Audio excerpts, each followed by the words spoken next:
by way of Shraddhanjali, we can offer Mahamrityunjay mantra. We can chant it together. Om Trayambakam Vardhanam Urva Rukamiya Bandhanam Nityo Mukshiyamamritat. One more time. Om Trayambakam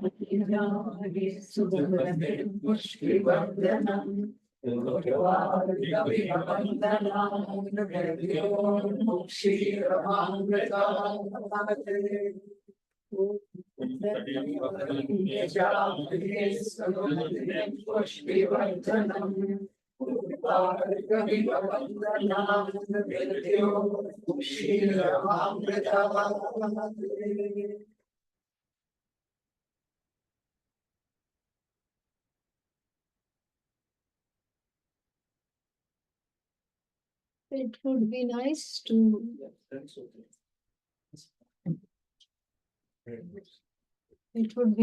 to have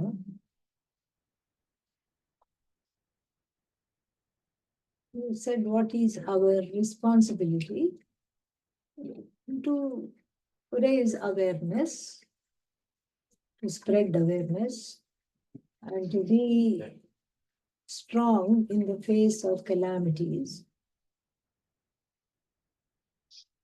and to use this opportunity to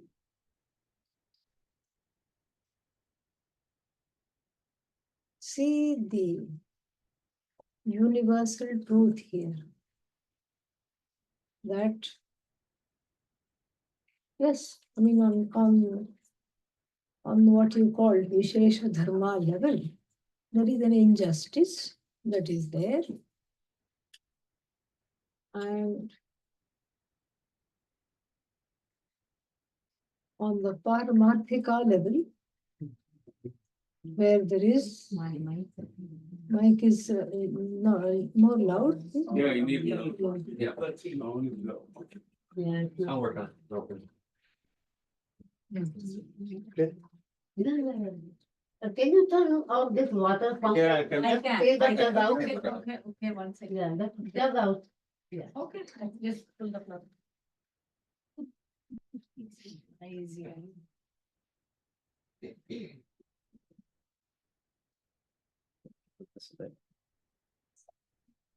Should help. There are two levels. Are you able to hear? Very It's well. better? Much better.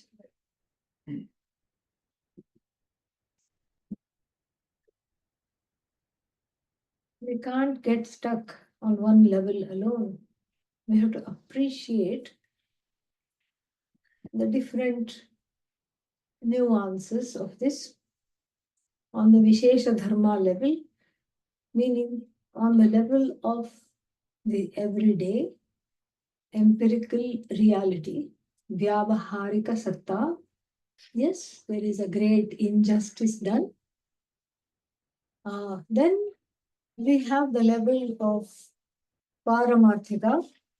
Paramarthika means where it is the absolute reality. We don't look at it from the standpoint of justice and injustice. In fact, we transcend this oppositional consciousness in the light of this knowledge of oneness. Somehow, Vedanta has to help us with this. Otherwise, we will be studying Vedanta and then having a different level. We will be split here. That inner split has to go. And for that, the attitudes and values are very, very important. We do everything to raise awareness. We do everything. We can pray. We can do a lot of things to help the people. We have to act in many ways. And at the same time, we avoid the third order of reality, which is called pratibhasika. Pratibhasika means personal reality. I have this, the empirical reality is there. This is Jagat, Ishvara Srishti. Over that, I put my own Srishti. Ah, that these kinds of tragedies are a way to come to the place of withdrawing our own projections. And in that light, we become more emotionally mature and we become more unified, we become more responsible and responsive, not reactive, responsive. And that is what has to happen. We have to wake up in many, many ways. And that is why we take this as an opportunity to do that. Okay. So now we will go to Vedanta talk. Yes, Bhagavad Gita. Om Sahana Bhavatu Sahanau Bhunaktu Sahaviryam Karavavahai Tejasvinavadhitamastu ma Vidvishavahai. Om Shanti Shanti. Gita Dhyana Shloka. Om Parthaya Pratibodhitam Bhagavata Narayanena Swayam Vyasena Gratitam Puranamunina Madhye Mahabharata Advaitaamritavarshiniim Bhagavatiim Ashtadashaadhyayiniim Amba Tvamanusandathami Bhagavad Gite Bhavatveshiniim. Last one. Yam Brahma Varunendra Rudra Marutah Stundvanti Divyai Savai Vedai Sangapada Panishadai Gayantiyam Samana Dhyana Manasa Pashyanti yam yoginah yasyantanna vidussurasuraganah devaya tasmai namaha devaya tasmai namaha.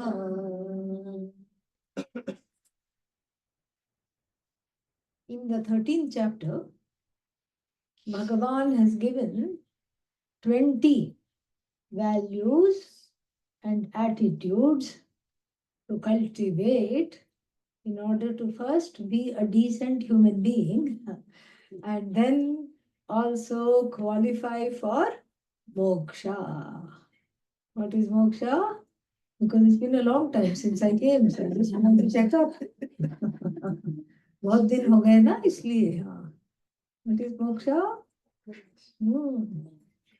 Freedom from samsara. What is samsara? Some sorrow or the other. Yes. And so, freedom from this life of becoming. Pujya Swamiji used to say, life of becoming. The more I become, the more I am dissatisfied. I have become this, I have become that, I have done this, done that. Still, there is a sense of dissatisfaction centered on oneself. That is samsara. Samsara is right here, samsara is right here. Don't look for it there. Yeah. Even though in some South Indian languages, samsara means family. So the person will say, I have come with my samsara. So, but that is not the thing. Yeah, you can, it's up to you to make the family samsara or to make them a aid for moksha. Okay. So here in these verses, beautiful values and attitudes are given. So we'll take a look at them. All right. So we will chant that first. Amanitvamadambhitvam ahimsa kshantirarjavam acharyopasanam sthai shaucham स्थैर्यम् आत्मविनिग्रहः इन्द्रियार्थेषु वैराग्यम् अनहङ्कारमेव च जन्म मृत्युजरा व्याधि दुःखदोषानुदर्शनम् असक्तिरनभिष्वङ्गः असक्तिरनभिष्वङ्गः पुत्रदारगृहादिषु नित्यं च समचित्तत्वम् इष्टानिष्टोपपत्तिषु मयि चानन्ययोगेन भक्तिरव्यभिचारिणी विविक्तदेशसेवित्वम् आरतिर्जनसंसदि अध्यात्मज्ञाननित्यत्वम् तत्त्वज्ञानात्मदर्शनम् एतज्ज्ञानमिति प्रोक्तम् ज्ञानं यदतोऽन्यथा. Here, this is the list of things we need to have in order to gain moksha, in order to be ready for knowledge of Tat Tvam Asi. Because otherwise, Tat Tvam Asi, if the knowledge comes before the gaining of all this, what will happen? Nothing will happen. That's all.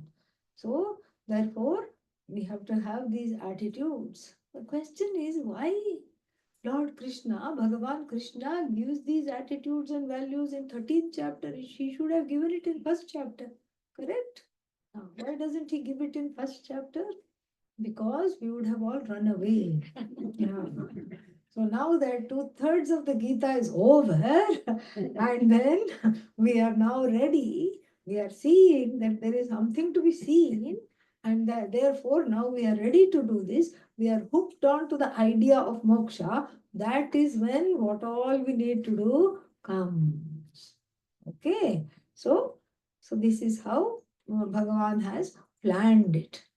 Now we won't run away because we're in the 13th chapter, only 6 more to go. Yeah, that's why he gives it now so that we can check up ourselves and okay, we can check up ourselves to see what is it that is lacking, what is it that is insufficient, what is it that is to be cultivated, that is missing to see that. So that is how it is. So now the first one, Amanitvam. Amanitvam means, first we say it is lack of, absence of manitvam. What is manitvam or manita? Atmani pujya bhavaha. I am worshipful. I am worshipful. And then I know that, but why you all don't know that? This is how the person is thinking. Yeah, I am worshipful. Why don't you worship me? Why don't you? I am great. So, because why? I have lots of degrees. That's why I am very important. And then, if I don't have degrees, what do I have? Pedigrees. Yeah, I have a lot of pedigrees. That's why I'm important. I have done this, I have done that. Don't you see? And sometimes that's what happens. One time, we were advertising in the Coimbatore ashram for a yoga teacher. So one person called Ram applied. And his name was Ram, only 3 letters, RAM. And after that, so many degrees, like this A, B, C, D, X, Y, Z, full alphabet was there. So, like that, the degrees extend to more than the name. And not only that, the person demands respect. Demands respect. And then we justify that. Not only we demand respect, but the person also justifies that by saying everybody should have some self-respect. Without some self-respect, what will happen to me? And so what are you going to do for this self-respect? I'm going to make everybody respect me. So it's a sad proposition. Can you change anybody? No. Can you change everybody? Not at all. Anybody who's married knows that you cannot change even your spouse, let alone anyone else.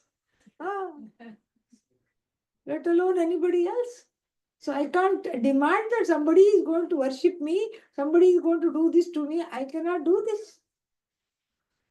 So what do I have to do? I have to adjust myself. So this is amanitvam. And why is amanitvam a very good recipe for moksha? Because amanitvam means the person is ready to learn, to study. When the knowledge comes, there is a receptivity. There is not this feeling, I know already, I know. And in India, we have this habit. Anybody tries to tell us something, what do we say? I know. How do you know what I'm going to say? I know. So, this I know attitude must be made into I don't know, I want to know. This is amanitvam because the true respect is not demanded, it naturally comes. Naturally comes. If somebody in our culture, especially if somebody has lot of knowledge, automatically they are respected. Lot of knowledge in anything, automatically they are respected. And this we have to understand. Amanitvam. I will take the other one also together. Adambhitvam. Manitvam means being proud of all your accomplishments. The other one is dambha. Dambha means being proud even if you don't have accomplishments. Even when you haven't done things, you think you have done a lot, a whole lot. In Wisconsin, I went once for a temple inauguration.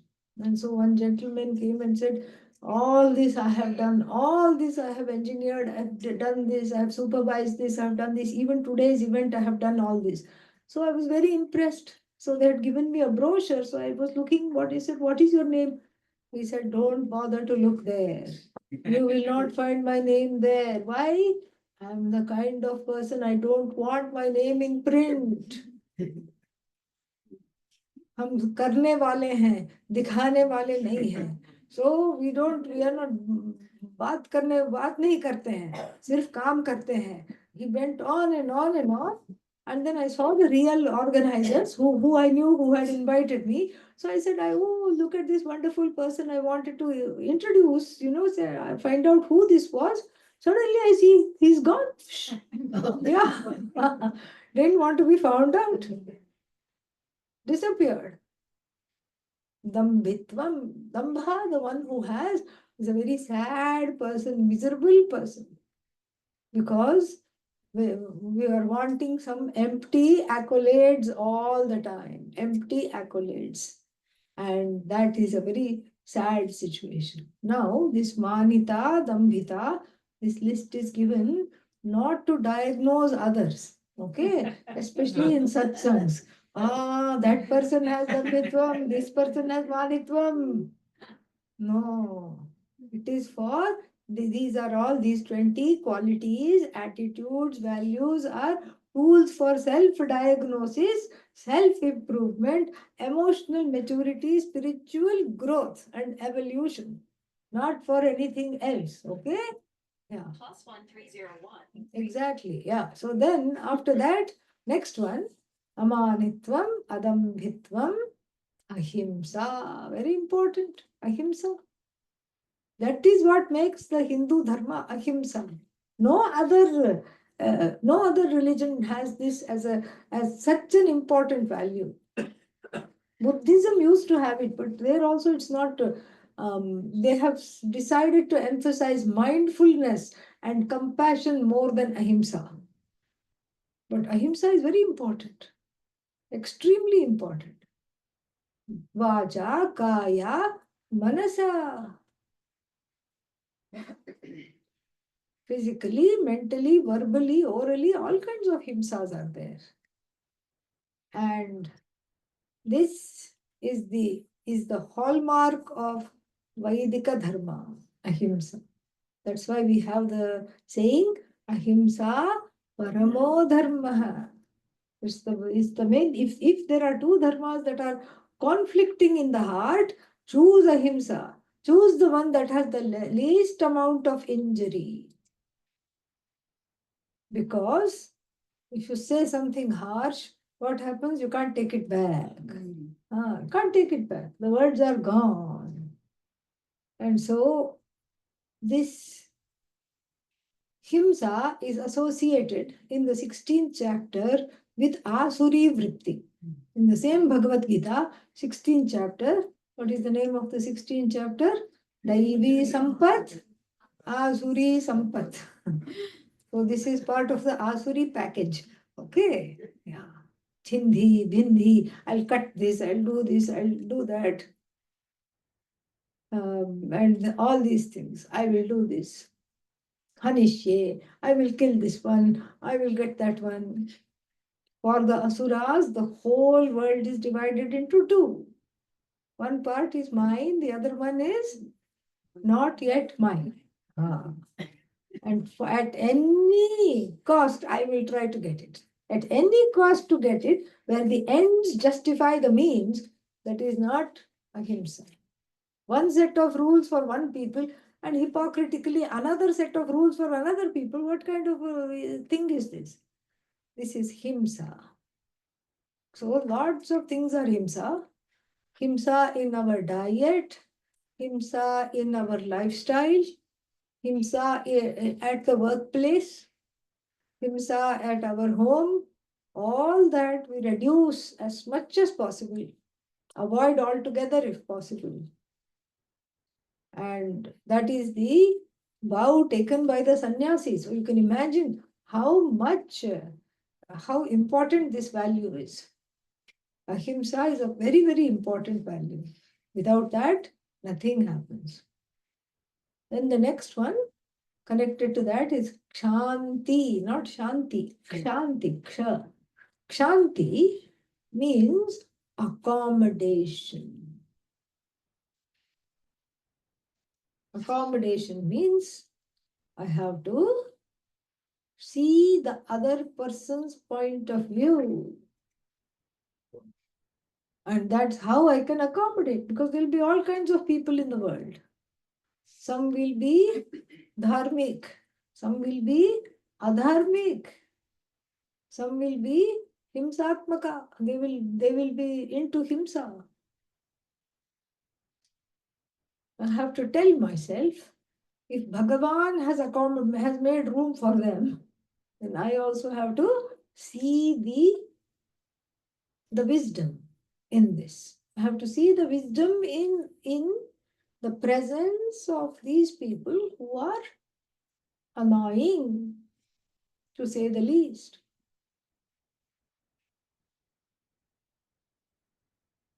We don't put an end to bugs.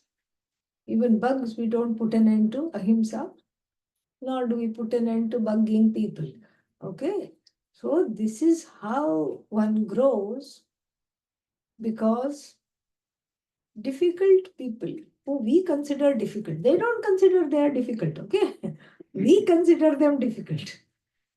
Difficult, the people who we consider difficult and the people who are, what is that?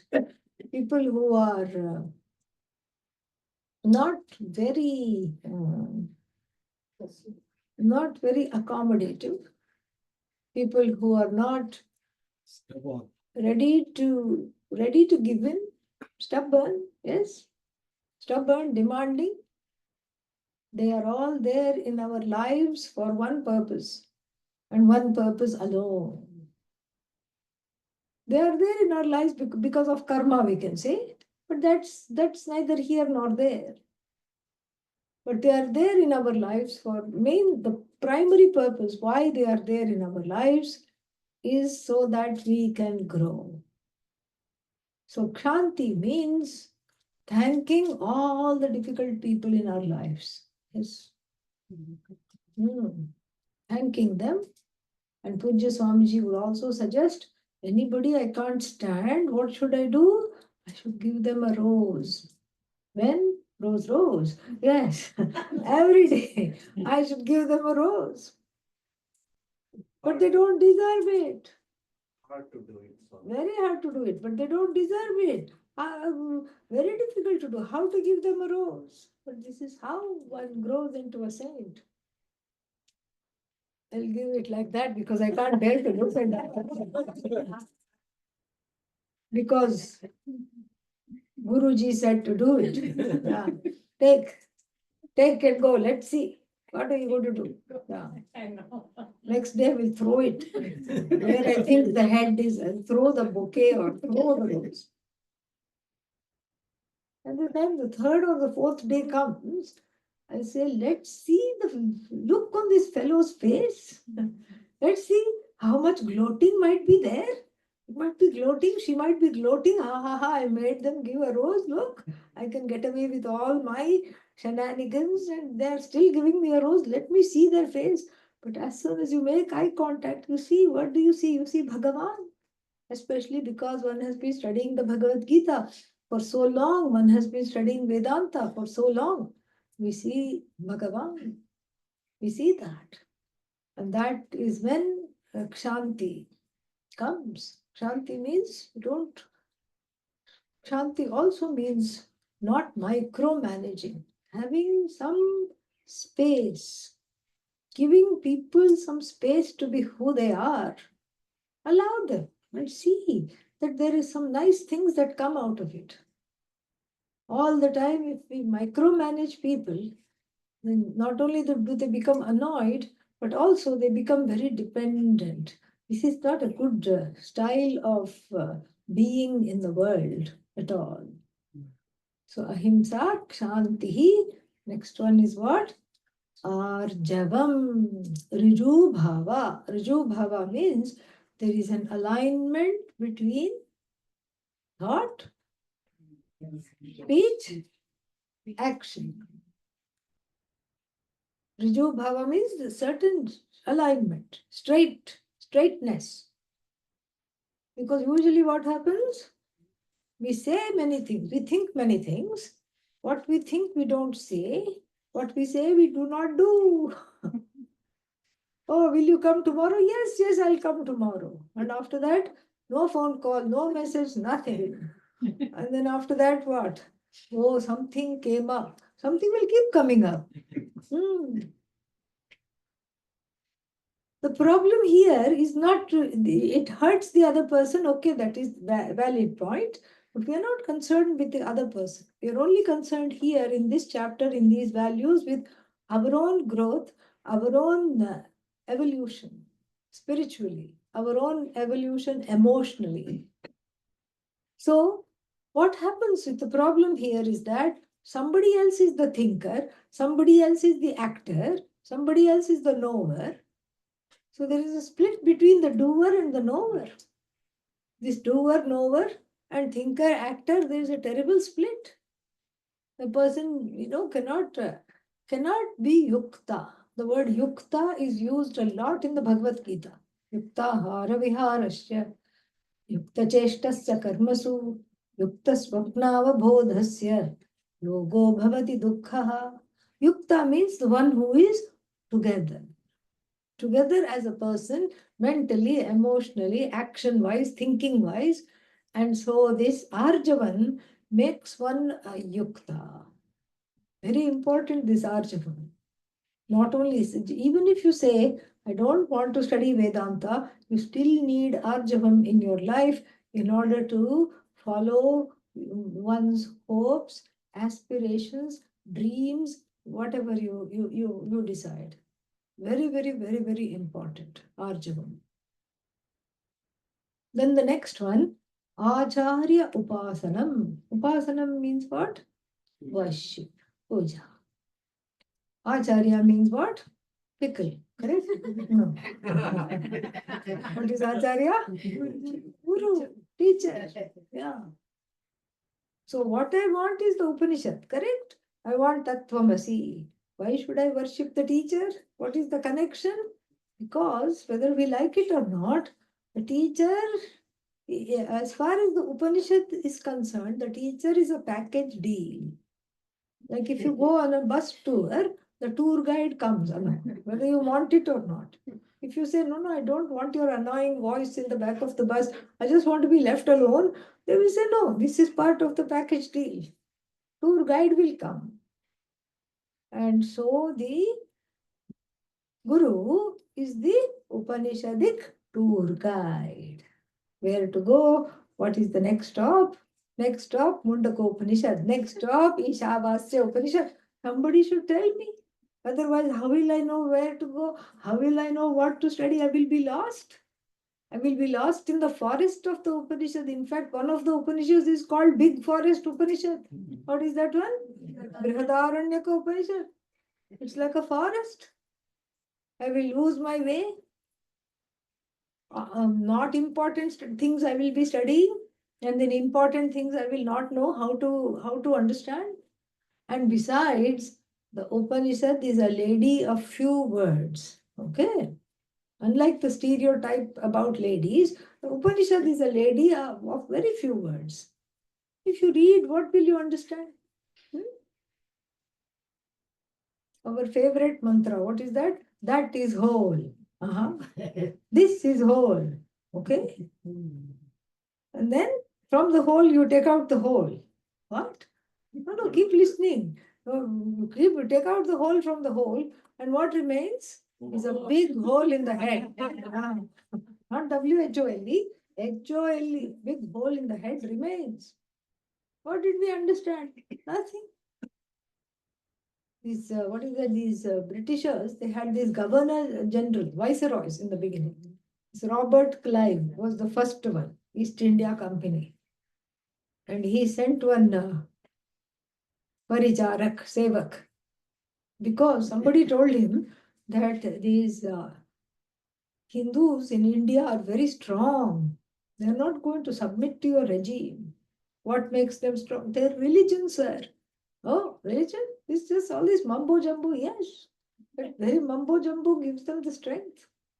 So he called one clerk and said, go find out about these Upanishads. What are they?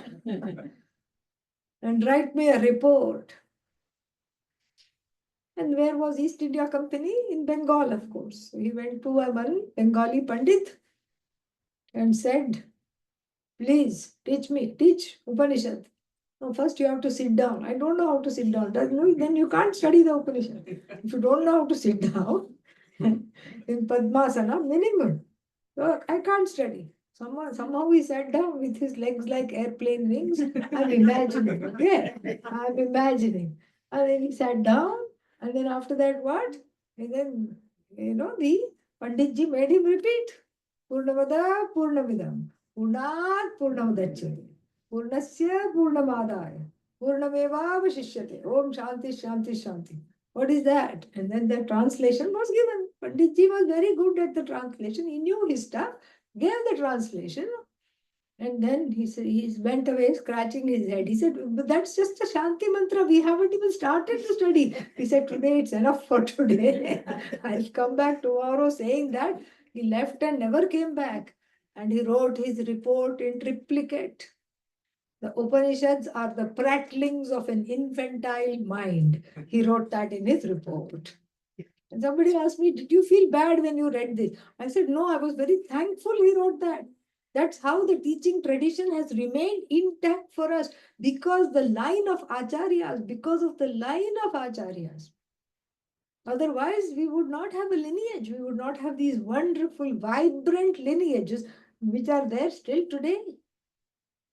Sadashiva Samarambham, Shankaracharya Madhyamam, Asmadacharya Paryantam, Vande Guru Paramparam. The whole lineage of teachers I worship from Sadashiva, from Shankara, all the way to Shankaracharya, who was a very important link, because he wrote so many bhashyas and helped us to understand. And up till my teacher, I venerate and I worship the whole lineage. We don't worship just one guru, we worship the entire lineage. Because one guru, we don't have a self-styled guru at all. We have just lineages, sound lineages. And so in this lineage, sound lineage means that which does not distort the meaning of the Shastra and the Upanishads. Otherwise, Tattvamasi becomes Atattvamasi. How did you get that? Because there is Sandhi.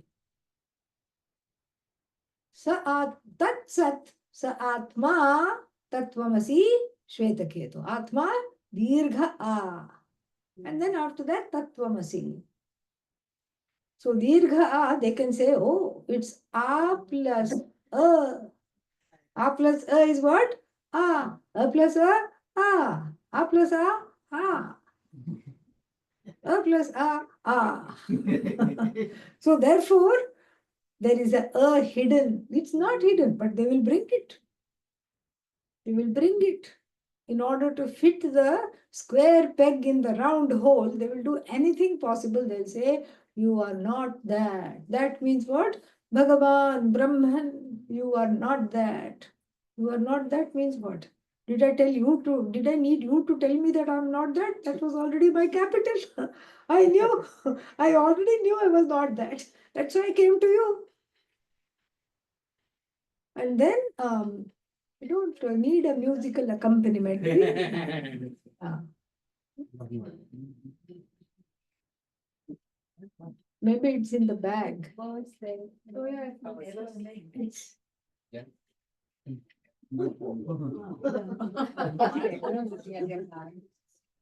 that is why Acharya Upasana, very, very, very important. Otherwise, we don't have, we are just in the forest, gagged, bound, and blindfolded. We don't know where to go. We don't know how to go through this forest. We don't know what to understand. The word Vidya, for example, means knowledge in one place, means ignorance in another place, means Upasana in the third place. How are we going to know where is what? Acharya Upasana. Because this knowledge is given and received. The Guru helps to understand whatever there is to understand. And without the Guru, there is no knowledge possible. So that we don't remain in the ignorance, in the tamas of ignorance, we praise the Guru. Very beautiful chant is there in the Guru Stotram. Ajnana Timirandhasya Jnana Janashalakaya Chakshurun Militayena Tasmai Shri Gurave Namaha. Namaha to that Guru who did a surgery. Oh, Guru is Vaidya, definitely. What kind of Vaidya? Bhavaroga Bhishak. What is that? The reliever of the Bhavaroga. Samsara is a roga. Samsara is the disease, and the expert on samsara disease is the Vaidya called Guru. So here this person, the bhakta afflicted by samsara disease, started to see double, meaning duality. Everywhere duality. In place of one, when you see two, there is something wrong, either with the eyes or with the head. Okay, that is yet to be determined where it is wrong. So then it was found out that the person has cataract, timirandhasya. For the person with cataracts, the Guru becomes a surgeon. cataract remover. With what? The scalpel of knowledge. With the scalpel of knowledge, this is removed. It's magical. And it's not removed in the way we think it is removed. The vision has to be corrected, not samsara has to be corrected. And this is very clear when Mirabai went to her guru, whose name was Ramdas. And Mirabai went to her guru, she sings. She says, I went there to get some swimming lessons. How to swim and stay afloat in the ocean of samsara. Sure, sometimes I will go glub, glub, glub. And then how to come up and stay afloat. I went to ask the Guru how to stay afloat in the ocean of samsara. I knew only the Guru can help me with this. That's why I'm very attached to the feet of the Guru. Mori lagi lagana Guru charanan ki. Jhoot maya sab sapnan ki. Mori lagi lagana Guru charanan ki. Then what happened? The Guru's teaching made the ocean itself disappear, so she didn't have to worry about how to swim in the ocean of samsara. भवसागर सब सूख गया है, फिकर नहीं मोरे तरनन की. I don't know, I don't need to swim. Why? The उलट भई मोहे नयनन की. The teacher revolutionized my vision so that the ocean of samsara was reduced to but a notion of samsara. That which makes the ocean into a notion is the teacher, and that is why, so that I don't take myself too seriously, so that I don't take Jagat too seriously, I need the Guru to see the mithyatvam of this whole universe. Acharya Upasana. Shaucham. Shaucham means what? Cleanliness is godliness. Yes. So even if you want to sit and meditate, if you have just, 5 piles of laundry and you're sitting there, will meditation come? No. First you have to do laundry and then meditate. It won't come. And so Shaucham, very important, because what is outside is inside. Outside Shaucham, inner Shaucham. They reflect and bounce back from each other. Shaucham. And besides, Shaucham is Samaj Seva. How? Because if you brush your teeth, the people sitting next to you benefit. Social service, okay? Taking shower, brushing teeth, and all is a social service in communal settings. Shaucham. Sthiryam. Sthiryam means, what is that? The ability to hold on to something. In these days with, what is that? Devices, multiple devices, and all kinds of desires and instant gratifications. One is all over the place, everywhere. Suddenly one gets interested in Vedanta. Oh, Vedanta, let me Google that. And then while Googling that, there will be some advertisement. Then you follow that advertisement. Then that advertisement will have something else. And then you follow that. And then what was I doing? I don't remember and I don't care. This is how the life is led. Sthiryam means the ability to focus and not to be wishy-washy. What you say you are going to do that. Karke dikhao. That is what is Sthiryam. Atma vinigraha. Next one. What is Atma vinigraha? Atma here is not Satchidananda Atma. Atma here is Antahkarana. Vinigraha means the ability to have a discipline, not control. You can't control anything. Discipline, managing the sense organs so that they are disciplined, managing the mind. And so that when anger comes, you are able to wait until you are alone, and until after everybody has gone away, then you can scream. No problem. But You don't target people with your emotions and you don't target yourself either. Stairyam and then Atma Vinigraha. Then of course the next one follows that. Indriyartheshu Vairagyam. Vairagyam means what? Dispassion. Yeah. Detachment assumes we are attached. But Atma is never attached to detach. Okay. So detachment, etc. Those words are much better left for medical conditions connected to retina, etc. Okay. Yeah. So it's uninvolvement, asangatvam. Vairagya means dispassion. Vairagya actually is objectivity. This objectivity is much needed because 9/10 of our lives is spent in where? Subjectivity. Take, for example, the most misunderstood thing in the world. What is that? Money. Money is very misunderstood. It's very important in everybody's mind. Yes, it is important because we have to live, we have to pay bills, we have to have a good life. All this is there. But if that's the extent of it, it's objectivity. But we give money a very different status. We say, many people say, what? Money brings me happiness. I see the bank balance. Where is the bank balance? On a piece of paper in black ink, that's all. Yeah. How do you know the bank is not lying to you? Yeah.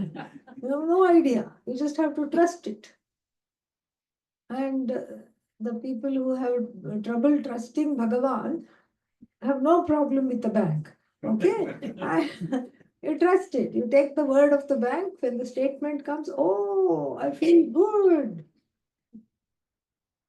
So, this idea that money is going to buy me security, money is going to buy me happiness, is a subjective superimposition upon money.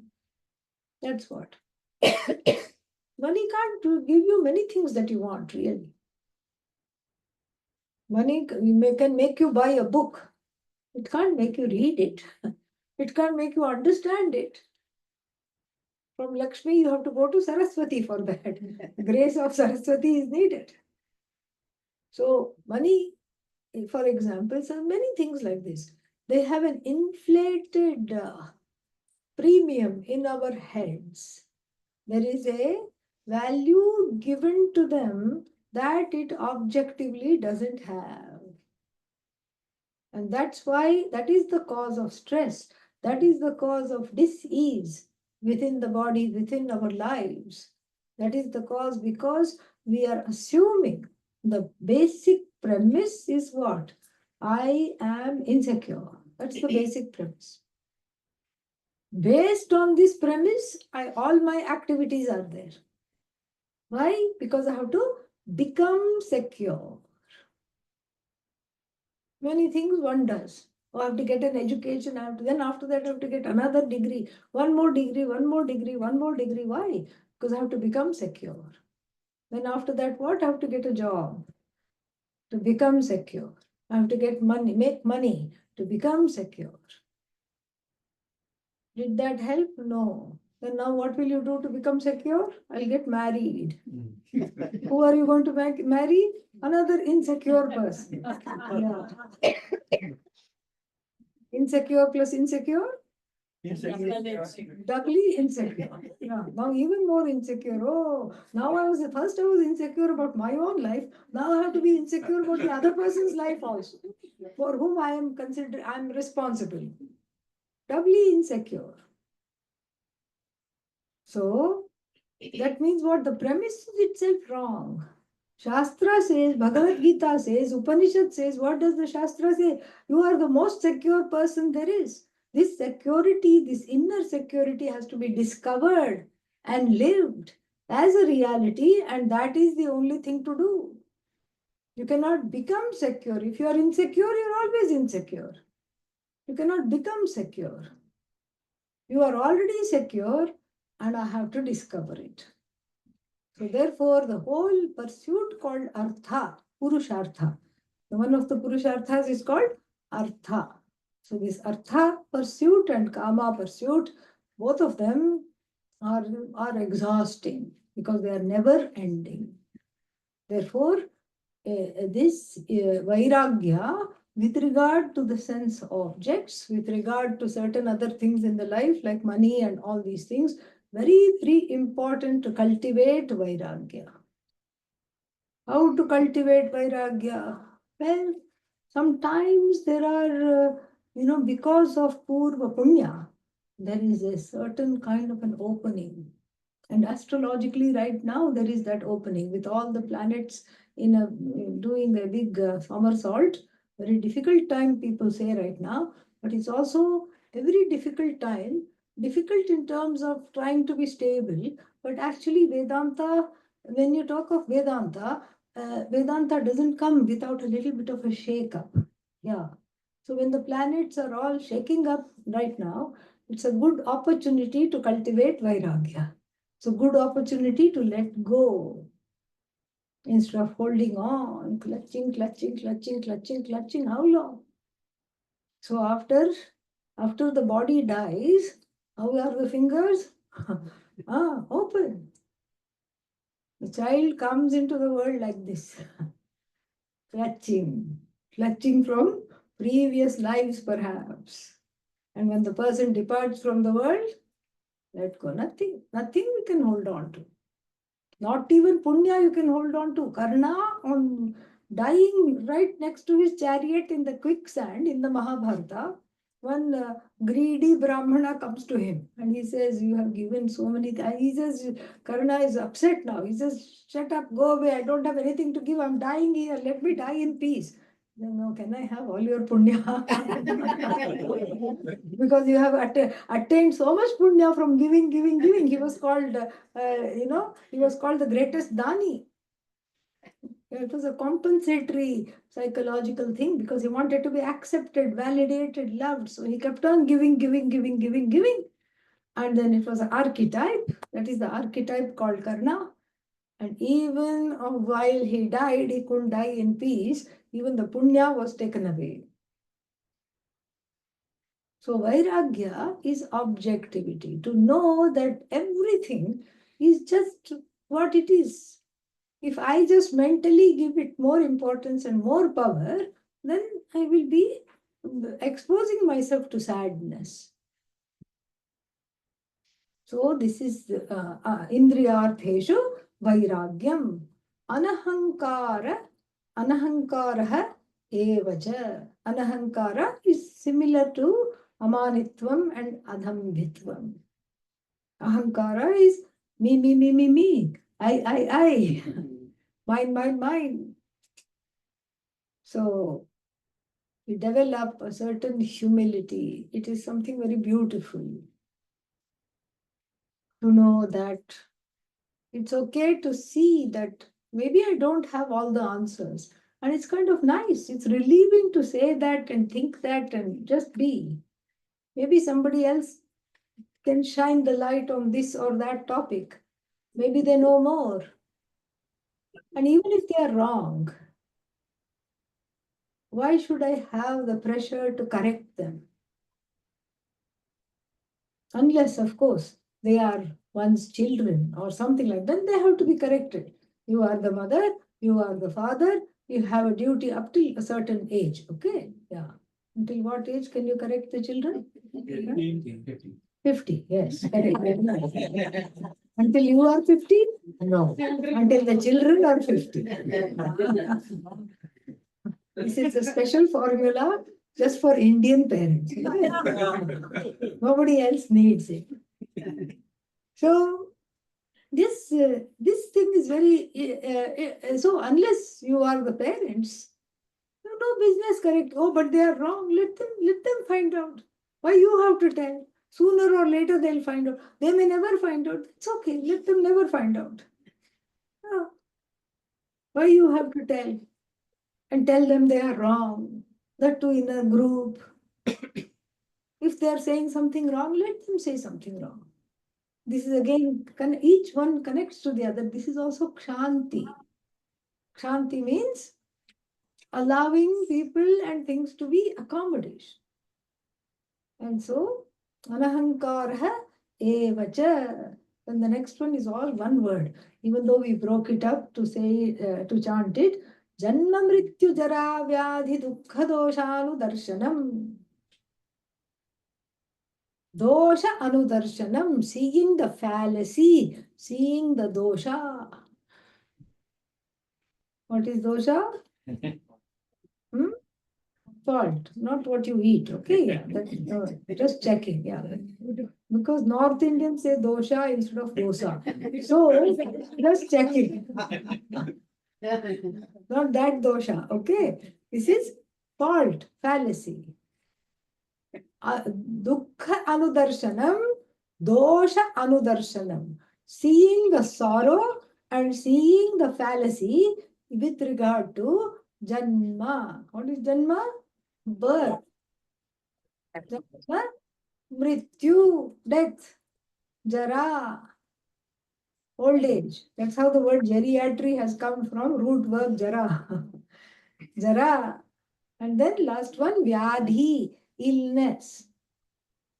These four things are there in everybody's life, right? Birth, death, what else? Sickness and old age.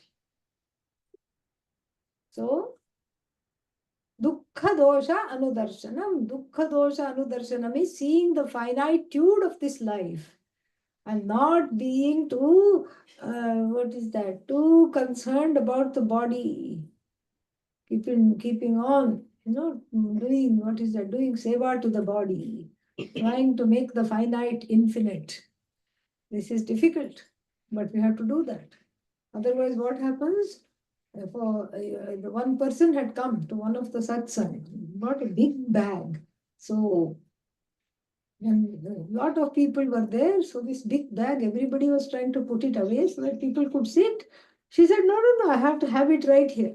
Okay, put that. And then throughout the talk, I just happened to glance her way and taking out small tubes, taking out little puss things, and then taking out little dispenser things, putting here, putting there, putting there.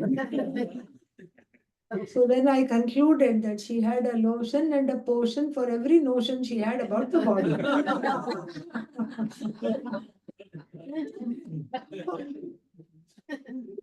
This is overkill, okay? Yeah. Cold time. I don't think she listened to a word of what was going on because she was very busy, very preoccupied with whatever happened. And so, like this, we see the finitude, we see the this life, and every life is filled with this cycle of birth and death. Usually, we don't regard birth as a what is that called? As a sorrowful event. We distribute laddus. When there is birth, what happens? Laddus are distributed. And then we think of it as a very happy event, extremely happy event. But then, paramarthically speaking, we have to see it as the start of a life which is going to have all these other three things. What are the other three things? Old age, sickness, old age, death. Jatasya hi dhruvo mrityuhu, dhruvam janma mritasya cha.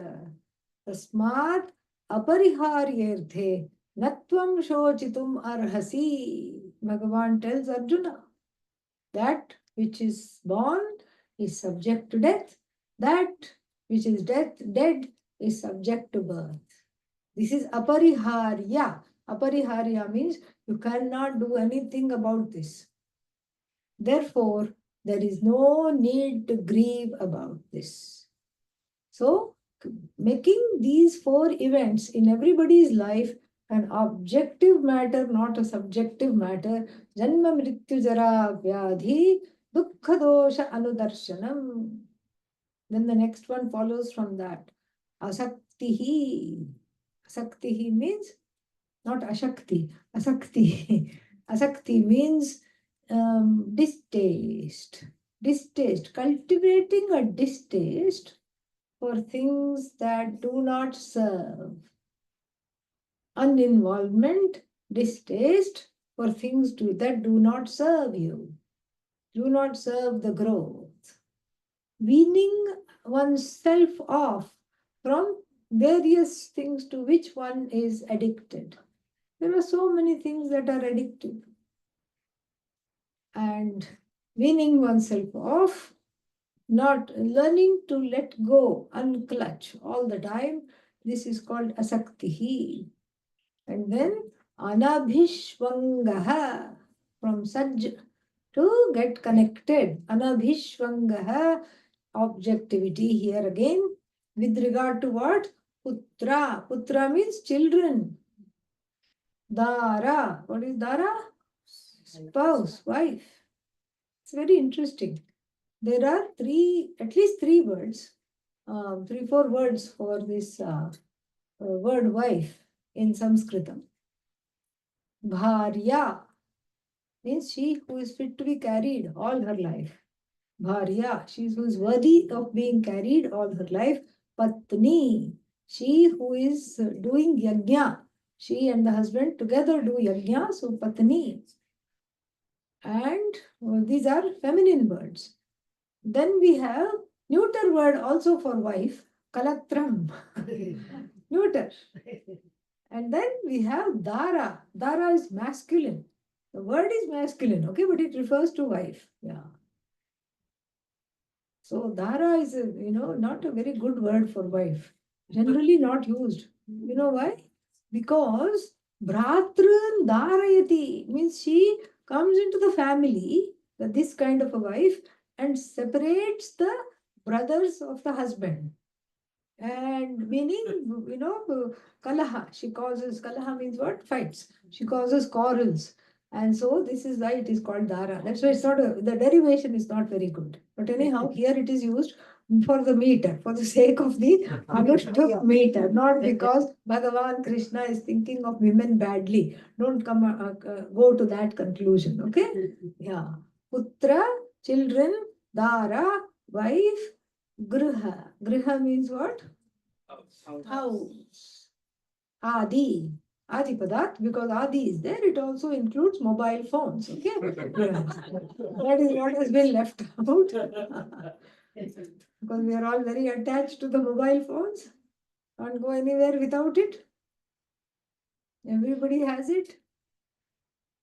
And so, anabhishvangaha means not overly attached, not overly. I mean, yes, love them. Love them completely, fully. But it cannot be a love that says, that has some kind of a dysfunctionality. I love you, therefore shut up. What is the connection? What is the connection here? I love you, therefore sit down. Why should I sit down? Because you love me? No, that's how it is. These are the kinds of things that need to be avoided. Dysfunctional connection. Leave the person free.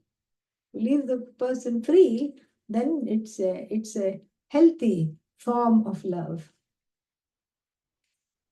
Putradara grihadishu. Nityam cha samachittatvam. Very important. This is Karma Yoga in one line. Nityam cha samachittatvam. Chittam here, heart. Sama, equanimity. Have a heart that is the same more or less. Where? Ishta vastu upapattishu, anishta vastu upapattishu. Upapattishu means in the face of desirable outcomes and in the face of undesirable outcomes, I learn to be what? I learn to have equanimity. I learn to be sama. Very important. This is beautifully put Karma Yoga in one line. Of course, this is easier said than done. Because when things are going my way, and everything, all the outcomes are desirable, what do? Yeah. I just get because ahankara comes, all kinds of feel happy, yay. But then life is not like that. Life is up and down, mostly down, sometimes up. Even in the process of saying, yay, the fellow had a catch over here. Oh. Things change like the weather. Sometimes the weather changes a lot. In the course of 10 minutes, you will have cloudy, foggy, sunny, rainy, everything can happen. So, like that, life also is subject to all kinds of changes. So, ishta, anishta, everything will come. And the only way to be samaha with that is what? Is to see it as Bhagavat Prasad, Bhagavan's Prasad. Otherwise, it's not possible to see it as sama. How can I have samatvam? No, not possible at all. But I see it as Bhagavan's prasad and chupchap I take it in. Because when I go to temple, and what? No laddu today. What is there today? Only some holy water. Some tirtha is given. I don't fight with the priest. Where is the laddu? Yesterday, last week I had laddu. Where is laddu? Whatever is given is sipped happily. The prasada is a metaphor for receiving everything in life as prasada. That is why ishta upapattishu, when good things happen also, I say, okay. When not so good things, what I consider not so good things happen also, it's okay. This is all my own subjectivity. I think something is bad, but actually it may be the best thing for me. Like that story of the king and the faithful mantri. The mantri was very annoying. He kept saying, it's all for the best, Maharaj. What do you mean it's all for the best? Nothing is for the best. So one day they go hunting. And then the Maharaj falls down on a thorn or some tree trunk, something hits, and he has a wound. And then the mantri, very solicitous, tears his own angavastra, bandages it nicely, and then what a terrible weather this is. It's all for the best, Maharaj. And then what a terrible outcome this is. I fell down. It's all for the best, Maharaj. Then to make matters worse, they lost a turn in the forest and got lost totally. They missed a turn. Oh no, what are we going to do now? Night is falling. It's all for the best, Maharaj. They went to sleep. They were woken up with some nice rhythmic drumming sounds. They said, what is this? They both woke up. They were surrounded by cannibals. Okay? A tribe of cannibals who were doing their own puja. Okay? So then they had formed the circle in the around them. Seeing them in the middle of the circle, they made some signs and they said, who is the most important person? And the mantri happily pointed to the Raja. He is the most important. Raja is swearing under his breath. He's getting very upset. What are you doing? Speak up. It's all happens for the best, Maharaj. I just wanted to throttle him actually. But then they prepared a nice cauldron of hot water, and Maharaj was literally going to be put in the hot water. And then they said, no, medicine man has to examine completely to make sure Maharaja is worthy of offering for our God. And then he sees there is a wound here. What happened here? No, he fell down, lost blood, lost some flesh also, and everything. No, it is this thing, it will be, this fellow is useless. We cannot offer him. And then the king said, would you like this one? Would you like my mantri? No. Our tribe never settles for anything second best. You only want best, you people go. Yeah. We will find somebody else. And then again, what did the mantri say? It all happens for the best, Maharaj. So things are like that. You think it's terrible, but happens for the best.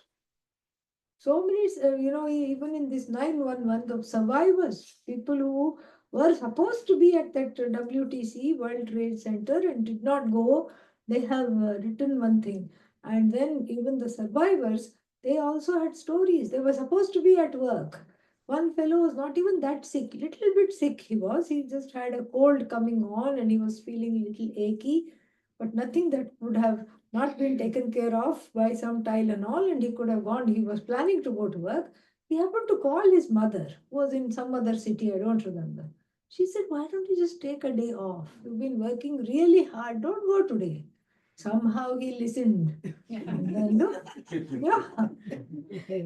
Yeah, that's how it is. You never know. You think something is bad, but then, Bhagavan knows best. So, in samachittatvam, very important to have a level-headedness. One more thing I will say about this level-headedness is that we only have to manage 4 outcomes, 4 kinds of outcomes. Very easy.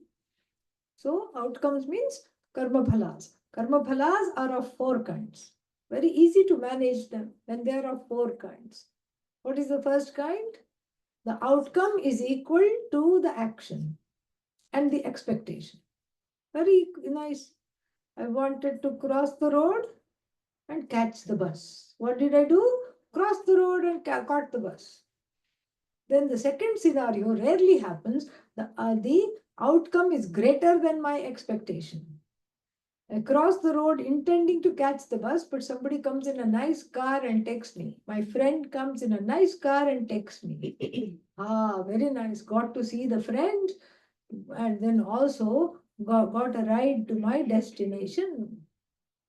And the third outcome is the story of everyone's life. Cross the road and Miss the missed the bus. Missed the bus, missed the opportunity, missed everything. And the last outcome is what? Stepping on a banana. I was crossing the road, dot, dot, dot. Like a good citizen, I looked to the right, I looked to the left, but forgot the hidden variable. What was that? Banana peel that somebody had thrown. Got an instant skating lesson, and then what?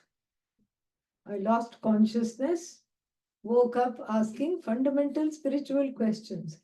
What? Where am I? Who am I? Who am I?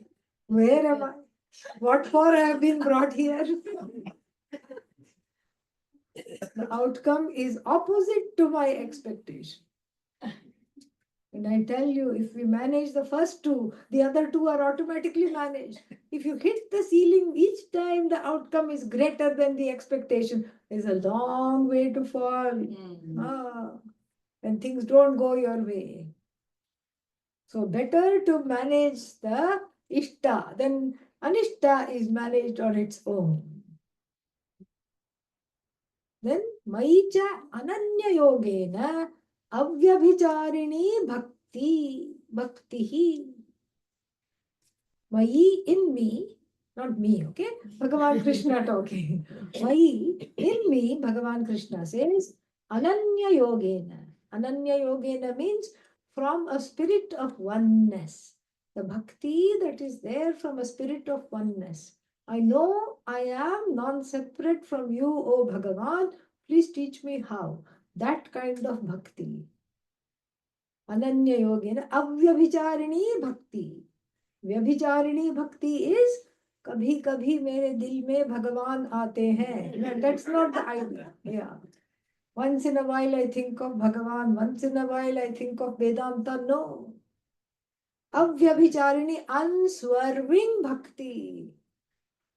Unswerving bhakti. Unswerving. It is always there. And this bhakti has to be enacted. You can't just say, I have bhakti in my heart. It has to be enacted. No, but why can't I just say, I have bhakti in my heart? I don't have to do puja. I don't have to do anything. For the same reason that you cannot tell the significant other, I know it's your birthday and I have a lot of love in my heart. So no present, no gift, no wish, nothing. I won't wish you because I have bhakti in my heart.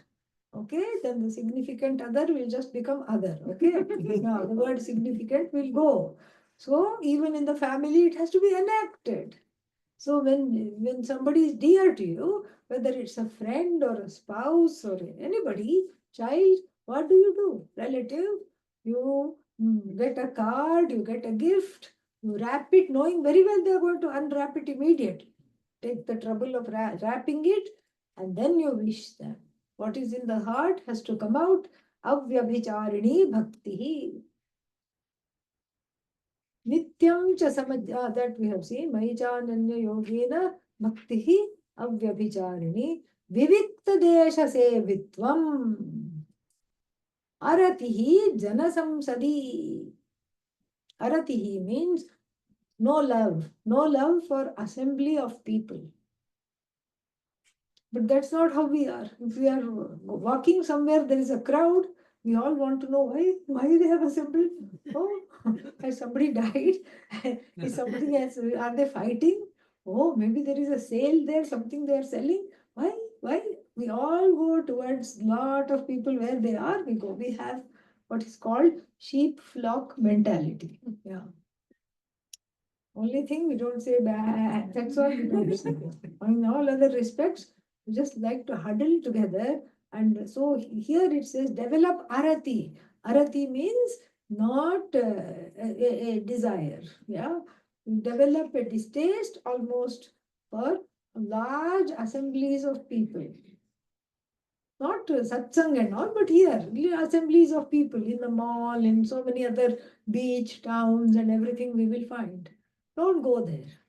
And therefore, what else should I do? Vivikta desha sevitvam. Spend some time in solitude. Vivikta means separate from everywhere else. Spend some time in solitude.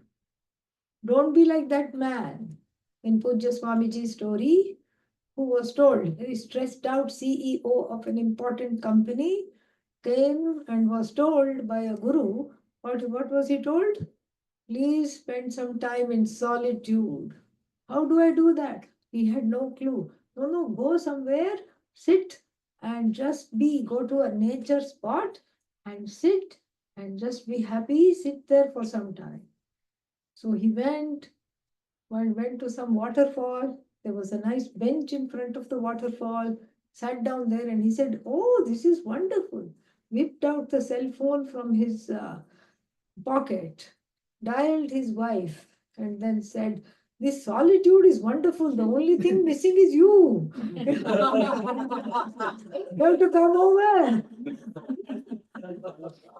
So, Vivikta Desha Sevikram, we have to cultivate that.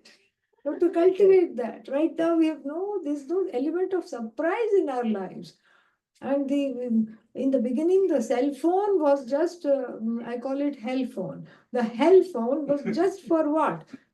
For emergencies. Oh, what if I'm stranded in the road in the middle of the night? Nobody uses it for that. Now it is used for everything else but that. So nobody says even hello on the phone. When you call your people, your family, tum kaha ho? Where are you? What are you doing? And then the people keep reporting. I'm 10 minutes away. Okay. Next call. I'm 5 minutes away. I'm 3 minutes away. I'm 2 minutes away. Now I'm breathing down your neck. So, Vivikta Desha Sevitvam Aratihi Janasamsati Adhyatma Jnana Nityatvam. A heart that is given to a committed and full exposure to Vedanta.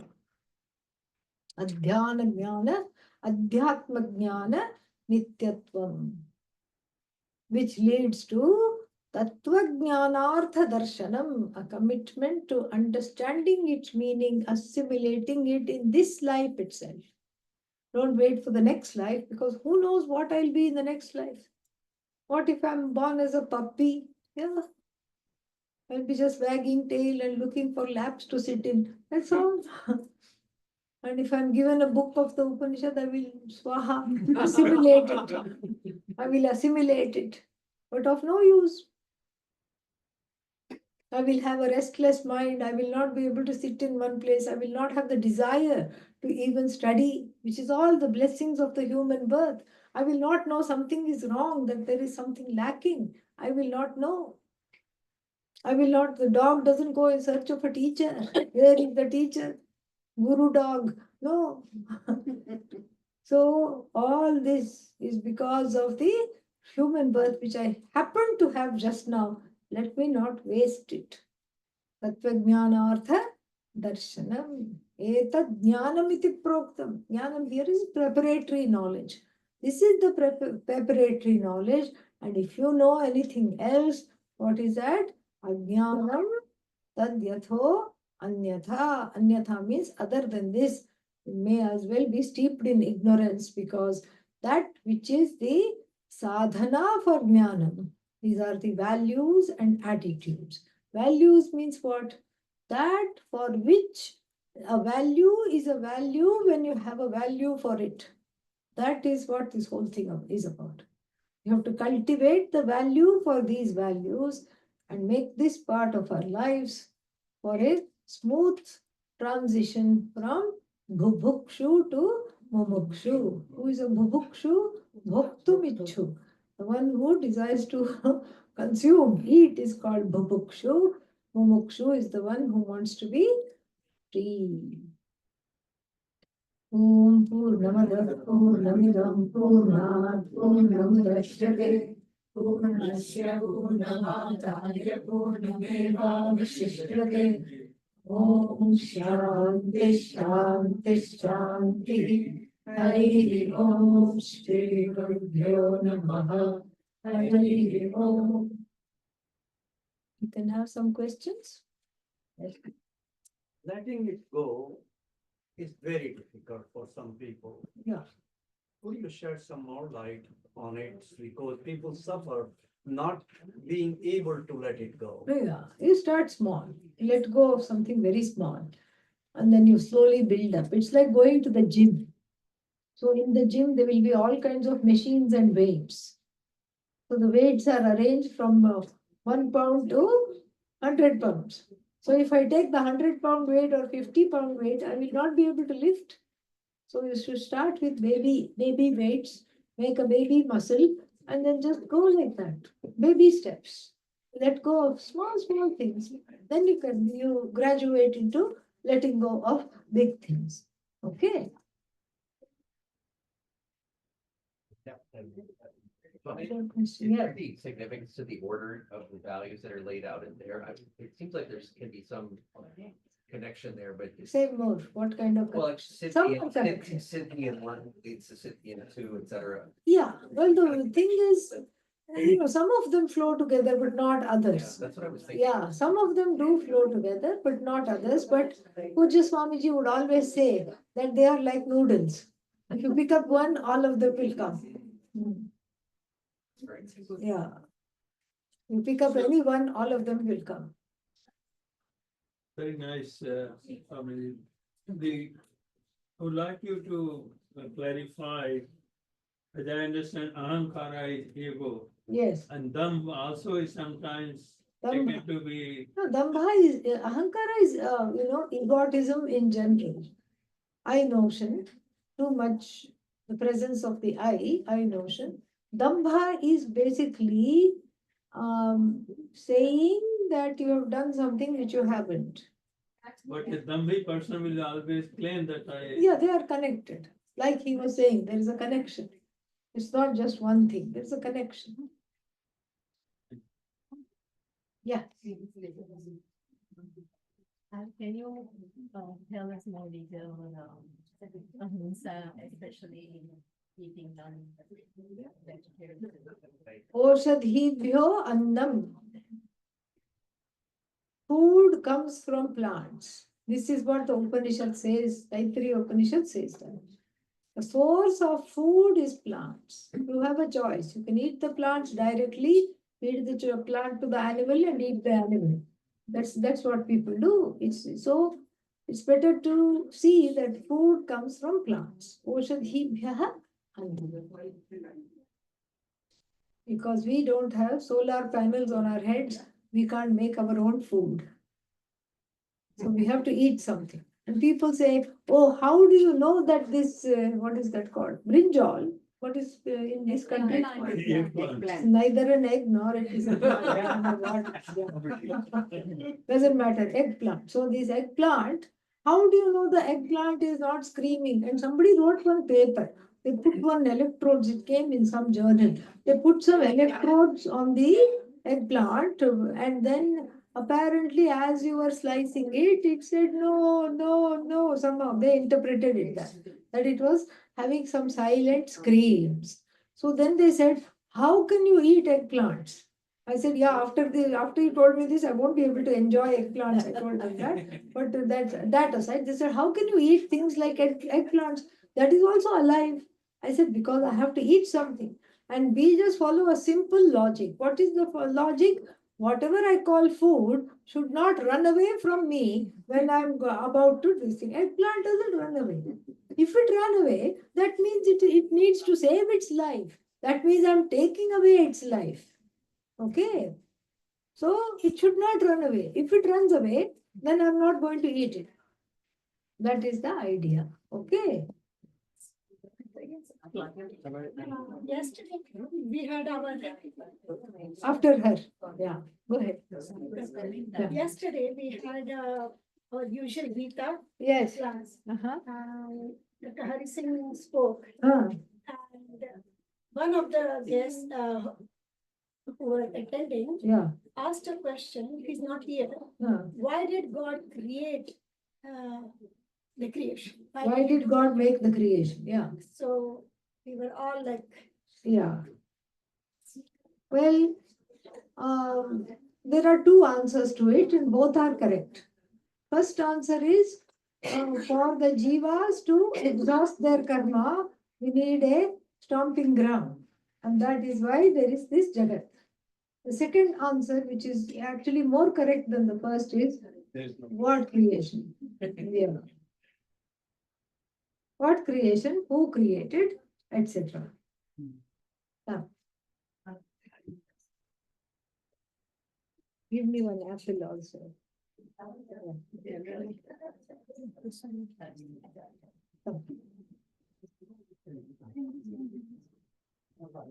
Turn this off. Yes.